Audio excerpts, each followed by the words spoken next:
Chapter 15 पुरुषोत्तम योग श्रीमद् भगवद गीता। पिछले अध्याय में हमने जाना कि 3 गुण हमारी जिंदगी को कंट्रोल करते हैं, लेकिन अब सवाल है, इस संसार का असली रूप क्या है और हम यहाँ क्यों हैं? वर्ल्ड एज अ ट्री, सबसे फेमस कॉन्सेप्ट।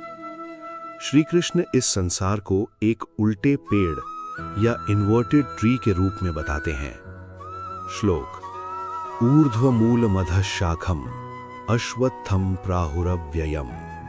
अर्थ, इस संसार रूपी वृक्ष की जड़ ऊपर परमात्मा में है और शाखाएं नीचे फैली हुई हैं।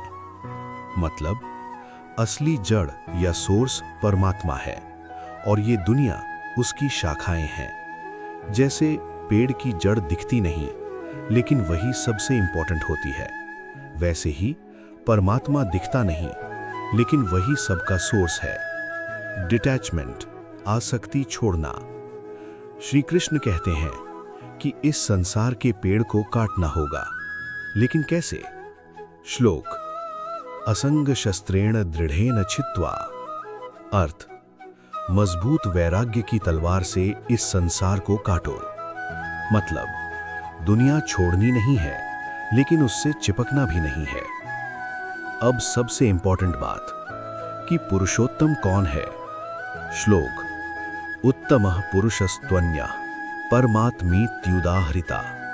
अर्थ, सबसे श्रेष्ठ पुरुष पुरुषोत्तम परमात्मा है। मतलब हम जीव सीमित हैं लेकिन परमात्मा इनफाइनाइट है और वही अल्टीमेट ट्रूथ है। जैसे मोबाइल में ऐप्स हैं लेकिन असली पावर बैटरी से आती है, वैसे ही हम सब अलग अलग हैं लेकिन पावर एक ही परमात्मा से आती है। ब्लास्ट। जब इंसान समझ जाता है कि ये दुनिया टेम्पररी है और परमात्मा ही अल्टीमेट रियलिटी है, तब वो मुक्त या लिबरेटेड हो जाता है। फायर। ये अध्याय हमें सिखाता है, राइट, ये संसार एक उल्टा पेड़ है, परमात्मा ही असली जड़ है और हमें आसक्ति छोड़कर सच्चाई तक पहुंचना है। टारगेट। अगर आपको ये गहरा ज्ञान पसंद आया तो अगले अध्याय में हम जानेंगे कि दैवासुर संपद विभाग योग, जहां श्री कृष्ण बताएंगे देवी यानी गुड और आसुरी यानी बैड गुण क्या हैं और हम किस रास्ते पर चल रहे हैं। तो जुड़े रहिए इस ज्ञान की यात्रा में।